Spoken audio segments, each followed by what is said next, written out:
খালেদা জিয়ার মৃত্যুর পর জরুরি বৈঠক হচ্ছে বিএনপির, তবে সবার নজর তখন তারেক রহমানের দিকে। দুদিন আগেও যে নেতার চেহারায় ছিল উৎসাহ আর উদ্দীপনার ছাপ, হঠাৎই সেখানে ভর করেছে বিষণ্ণতার কালো আভাস। দলীয় মিটিংয়ে শোকাবহ মনে বসে আছেন তিনি, যেন ভিড়ের মাঝেও বড্ড একা। তারেক রহমানের জীবন যেন এক দীর্ঘ শোক সংগ্রাম ও নীরব সহ্যের কাহিনী, যেখানে প্রাপ্তির চেয়ে হারানোর হিসাবে বারবার ভারী হয়ে ওঠে। বয়স যখন মাত্র 6, ঢাকায় মায়ের সঙ্গে গৃহবন্দী জীবন, চারিদিকে মৃত্যু আর আতঙ্ক। কখনো পালিয়ে বাঁচার চেষ্টা, কখনো ধরা পড়লে যে কোনো মুহূর্তে হত্যা হতে পারে, এই ভয়ে দিন গোনা। মুক্তিযুদ্ধের 9টি মাস কেটেছে শ্বাসরুদ্ধকর অনিশ্চয়তায়। বয়স যখন 11, ইতিহাস আবার ফিরে আসে। সিপাহী জনতার বিদ্রোহ, এবার মা বাবার সঙ্গে 3 দিনের গৃহবন্দিত্ব। প্রতিটি মুহূর্তে মনে হতো কখন পুরো পরিবার সহ জীবন প্রদীপ নিভে যাবে। 15 বছরে আসে জীবনের প্রথম বড় আঘাত। হারালেন পিতাকে, এতিম হলেন, মাথার উপর আকাশ ভেঙে পড়ল। কৈশোর শেষ হয়ে গেল এক নিমিষেই।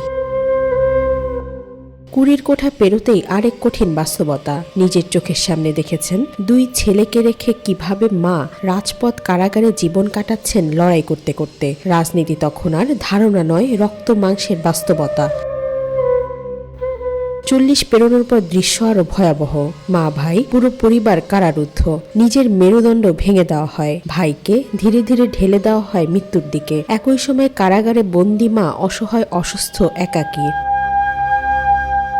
কারামুক্তির পর জীবন আবার ভাগ হয়ে যায়। তিনি যান লন্ডনে চিকিৎসার জন্য, ভাই পাড়ি জমান মালয়েশিয়ায়। তিনি সুস্থ হন, কিন্তু ভাই পারেন না। বাবাহীন সেই ছোট ভাইয়ের মৃত্যু হয়, জানাজা হয়, দাফন হয়। বড় ভাই শুধু দূর থেকে তাকিয়ে দেখা ছাড়া আর কিছুই করতে পারেন না।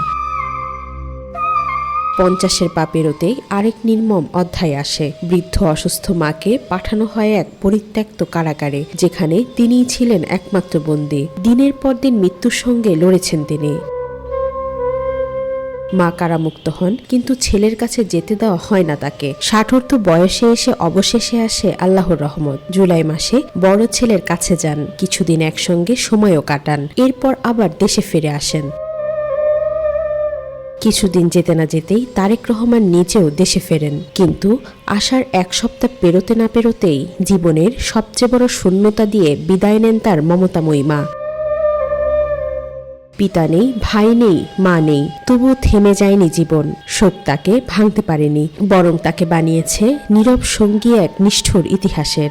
এখন তার সামনে রয়েছে নতুন আরও অনেক ইতিহাস সৃষ্টির সুযোগ। ওয়াহিদা পারভীন, আজকাল।